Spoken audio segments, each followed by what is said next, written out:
Hello everybody and welcome to the newest video. This is Mongray Chris here, and today is a bit of a different video. I've never really done one of these before. This is going to be the first of like a sort of game review series I'm going to have up on the channel. And I figured I'd start with the game that I've been playing the most recently. That is Granblue Fantasy Relink. As you can see. This game I got pretty much when it came out, and I've been playing pretty dang consistently. I've beaten the game, so I figured now would be a good time to. Well, I've beaten pretty much the main story. There's some other stuff you can do, post game and game stuff that I've been working on, but I figured I'd do a little review for you guys, just in case you were interested and weren't quite sure about the game. Yeah, let's go ahead. I'll do some explaining and do some gameplay and stuff like that. Also, this is not what the startup screen looks like if you're just jumping in. This is what you get after you beat the game. I think it looks really cool. I really like it. Love the watercolor look to it. It's really pretty. But anyways, let's get into the game. Go ahead and continue. As you guys can see, this is the only save file I have. I'm level 98 out of 100. I'm in the end game since it says chapter 0. So let's go ahead and I'll show you what some end game stuff looks like. I won't get into any story spoilers at all, but I'll show you what sort of the gist of the game is. And the load times are pretty quick. This is playing on PS5, so it's available PS4 and PS5, and I believe PC, but I'm not 100% sure. This is what the game looks like. This is one of the hub areas. This is not the main hub area, actually. Let me go over and I'll show you guys what the main hub area looks like. But this game is quite pretty. It's got a very much an anime art style, but a lot of the backgrounds and things have sort of like a watercolor texture to them, and it looks really pretty. But this is sort of the main hub area of the game. And pretty much what the gist of gameplay is, you're playing as this guy pretty much in the main game. You can play as other characters. There's like 15 unlockable characters that you can have. But there's only 4 to a party, as you guys can see up in the top left corner. That's what the party I have equipped right now is. But this is the main hub area, and it's pretty big, very well detailed. You can go and jump up on rooftops and stuff, as I miss a jump. You can hang out up here, and sometimes there's chests and stuff. I don't think I found all of them yet, but I haven't been looking that hard. But pretty much the main sort of gist of the gameplay is you go up to here, which is the quest counter, and you can accept quests. So as you get more through the game, more of these will unlock. Since I'm in post-game, they're all unlocked, but if you go to undertake quests, there's different islands. You can go by difficulty. I'm at the highest difficulty, which is Manic, which, at my current level isn't too hard. It's pretty challenging. But, and then you can also go by type. So there's all these different sort of quest types. But, you can do that. There's online play. There is online co-op, with up to 4 people, which I haven't tried out yet. I don't really know anyone else who has this game, so I haven't been able to try it out with friends or anything. There's quick quests, which are essentially just a random quest that you can play from any of the difficulties. There's a chapter select. Once you beat the game, you can go back and play other chapters. And there are these fate episodes, which are episodes with all the different characters you can unlock and add to your party. They all have like a mini quest, essentially, related to them, of like sort of explaining how they ended up where they're at, and sort of the quest explains sort of a key concept to their character. So, every character has one. There's only one character that I haven't unlocked. And to unlock characters, you go over to this little halfling guy over here. And you can get things called crewmate cards. And the only one that I don't have is this guy right here.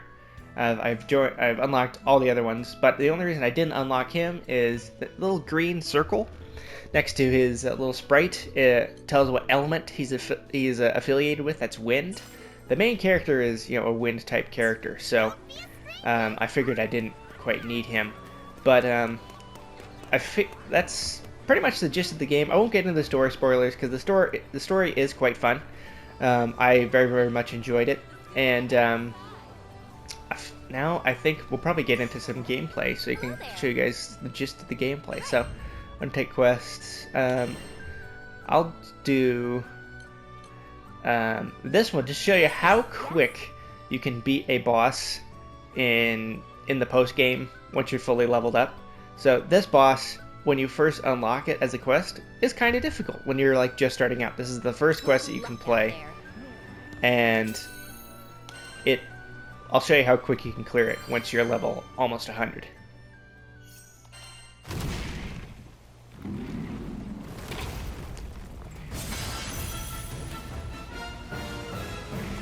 So, boss intro, you're right into the gameplay, and just like that, it's done. That's how quick you can clear the opening boss when you're in the post game. That was less than a second. But all joking aside, we'll get our gear, and I'll actually jump into an actual kind of difficult boss. Neat. To show you guys some of the gameplay. Yeah, it took us 2 seconds to beat that guy. To the ends of the skies, to Estalucia. I have all my guys wearing the same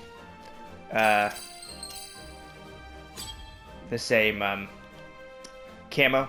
You can unlock it from pretty much doing the base game, and then there are 3 other ones you can buy for actual money that came as pre-order bonuses, but I just pre-ordered the base game. I didn't get any of the like deluxe editions or anything like that.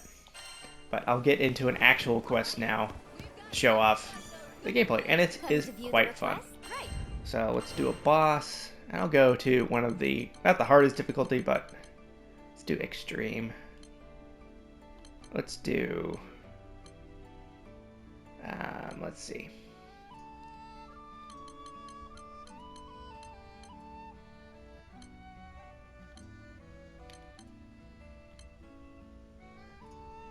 We can do the same boss, but at the highest difficulty. How about that? Alrighty, let's do this. Same boss, same enemy, highest difficulty now, at Manic. But this I hope will give you guys a gist of what the gameplay looks like. So, just TLDR, you've got 4 people in your party. 3 other people or AI, and the AI is quite competent. You know, it can do pretty much the same things regular people can do, but you know, they jump right into it. Up right next to the boss's health bar, that little green symbol means that he's weak to whatever, you know, element is up there, that being wind. So my guy is doing a little bit extra damage than everybody else. As you guys can see there, there's these things called link attacks, which, you know, once that button prompt shows up, everyone will attack at the same time. And once your link percentage gets to up to 100, time will actually slow down, and you can do quite a bit of damage. But, you know, over in the bottom right-hand corner, those are my skills. So I have this character sort of built into sort of a support role, so he does healing and defense buffs, and has 2 sort of other attacks. That being, you know, Decimate, which is that attack, and then sort of a ranged one. But the other 2 are defense buff and healing.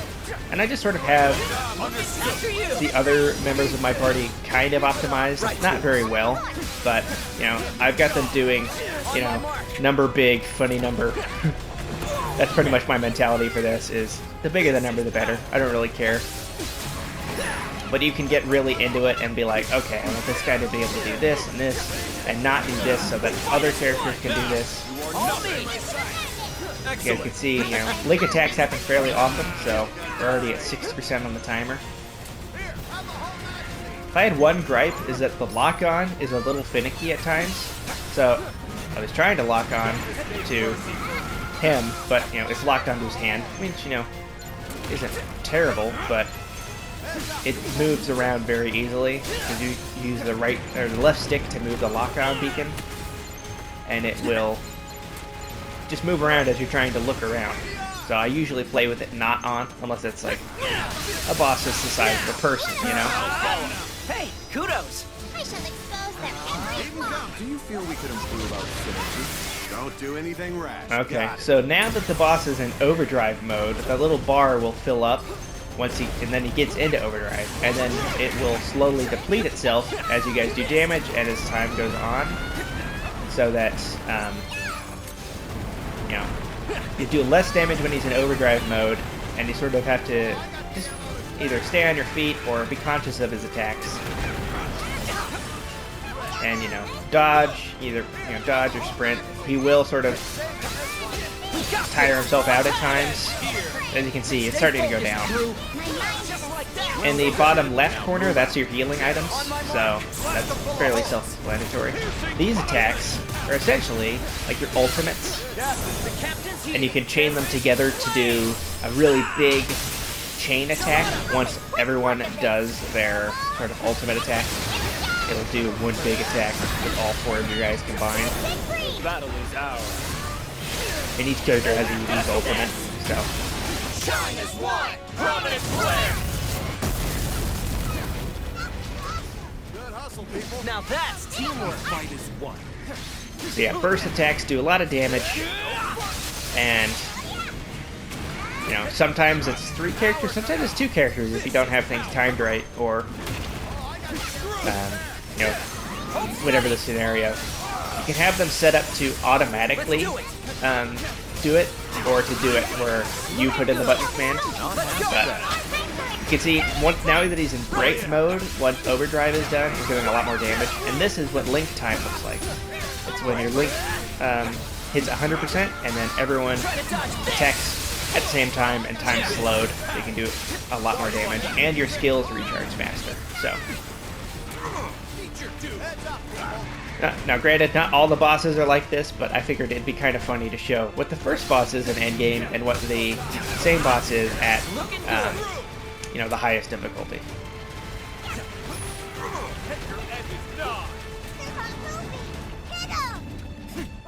But yeah, now that he's sort of tired out, you can go in for an attack.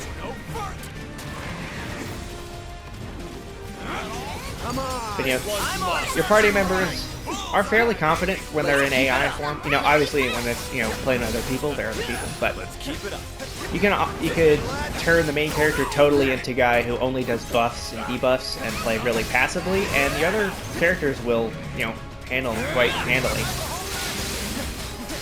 You know, so you can really fit any playstyle, and there's different difficulties. You know, I'm just sort of on normal. There's, you know, really hard, and then there's easy, which is pretty much just plays the game for you. You just sort of watch, and you'll have certain prompts to like do certain things, but the combat is automatic. I didn't try that. It would be kind of interesting to try it out to see how it is. But I think that went rather well. playing on normal it's not too hard, and you know, as you play the game, you get used to the difficulty sort of scaling with you as you get better with the game. But as you can see, you know, up in the top right, you know, there's a timer, and then there's some optional objectives. So, you know, clear within 10 minutes, perform 10 Link attacks, or destroy all the destructible parts. You know, I've already got 2 of those, but you just gotta clear it in the next 4 minutes.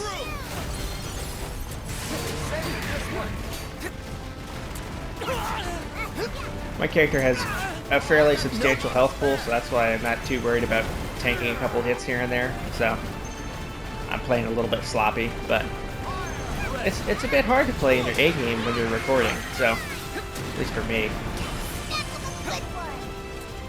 But you know, we're pretty sure we'll get all of it. So yeah. There we go. So that bar underneath your health bar is your super bar. So once that hits 100%, you can use it. And then pretty much the smart play is just to wait for everyone else to have it so you can do the full burst. But you can use it whenever you want. And you can continue attacking as other characters are doing their attacks. You know, it's not strictly like, Now that's you have teamwork. to wait for them to do their turn. I'll take the front line. So right now that was a damage reduction buff. So the characters that are in the circle get a damage reduction. I think it was just me who actually got that. So.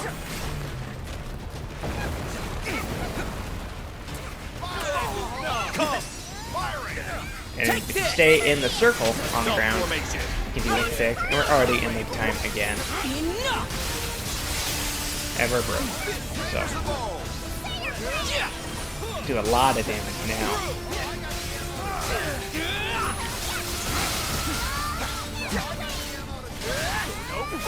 And granted, I'm pretty high level, so I've got this character's stat tree pretty much maxed out. So everything has like the lowest like cooldown and everything like that. So I'll show you guys what the skill tree looks like once we're done with this, so you guys can sort of get a very broad idea of what the game entails.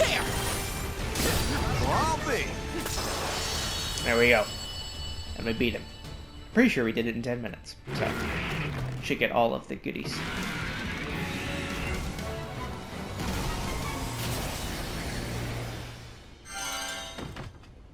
Oh, that should be the last of them, which means quest complete.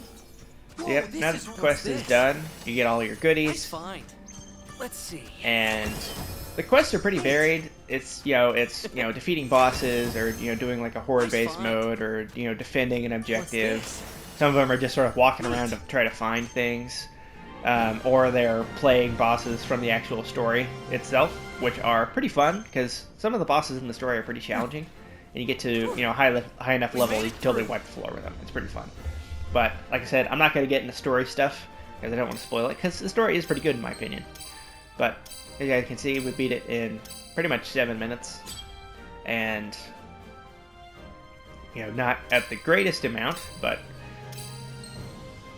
got all the objectives done. So we got up to an S rank. You can get all the way to S++, and that basically just means you get more chests and goodies by the end of it. So these are all the goodies we got. So yeah, let's go ahead and go back to town, and I will show off what the skill trees look like, and yeah. So, one other thing. So these are side quests. You can do them. This one, I don't have enough of a certain item, so I can't turn it in yet. But they're side quests. They offer XP and skill points, and basically every single party member. This is my party right now. I've got Carlotta, Rackham, and Siegfried, but every single party member has what are called masteries. As you can see, every single one of them has them. And I pretty much just was working on the main character just to get it all the way done. So I've totally maxed out his skill tree 100% on attack and defense. So, and it's a long skill tree, and perk points cost more and more and more as you go on. They start out at like 1 perk point, and then they go up to like 600 points. But offense, defensive, and then every weapon also has its own perk thing as it levels up. So I've just been using this sword. Pretty much you get really early in the game, and these are just ones that you can craft as they unlock. So every single thing has its own perk, and I do believe these stack up even if you're not using the weapon. So. And then every character has what are called overmasteries once they hit level 80, but this is getting into late game stuff. But that's sort of the gameplay loop is you play a story mission, you come back to the hub, usually after a story mission or a chapter, new quests are unlocked. Hello there. You do the quests, get leveled up a little bit, and then do the next story mission. But it's pretty fun. I am enjoying my time with it. I'm probably going to finish up. I have a couple of quests left in the highest difficulty that I haven't done. But essentially, once you get to where I'm at, What do you think? a lot of the quests are in the manic difficulty. The ones I haven't done are either defeat some bosses or defeat 2 of the bosses at the same time. So it's. I don't know if it's going to be infinite or if they're just going to keep giving me the same quest to do, but it's pretty fun. It's a nice challenge. But that's pretty much the gameplay loop, and that is the game, I guess. My overall thoughts, My only one critique is the lock-on is kind of finicky at times. Unless you're fighting a boss that's, you know, a normal human. If it's a boss that has multiple parts, the lock-on can be a little bit finicky. But overall, I really enjoyed my time with this game. I do recommend it. It's pretty fun, and I actually, you know, starting out, it's actually fairly easy, pretty easy to get into, and then the difficulty kind of scales as you go on with the game. So you get good as the game gets harder, you know. But, you know, overall, I'd probably give this game probably a 9, maybe an 8 out of 10. Only reason not is the story is, I guess, a continuation of I think the Granblue anime or the mobile game, which I have seen or played neither of. That it does a good job explaining things to the player, especially in those Fate episodes, how every party member ends up with the captain, which is this character's name. He goes by the captain. But, you know, that's my one gripe is, you know, it's kind of like, okay, I feel like I've sort of walked in, you know, halfway through, but it's not totally, you know, disorienting, you know. You get to understand, and in dialogue with other characters, there is, you know, active time lore, so if a big word shows up and it's highlighted, you can kind of pause it and like, oh, that's what that word means, or whoa, okay, that's what that's from, okay. So that's sort of helpful, but, you know, overall, I'd give this game 8.5 out of 10. I really enjoyed it, and I recommend it to people check it out.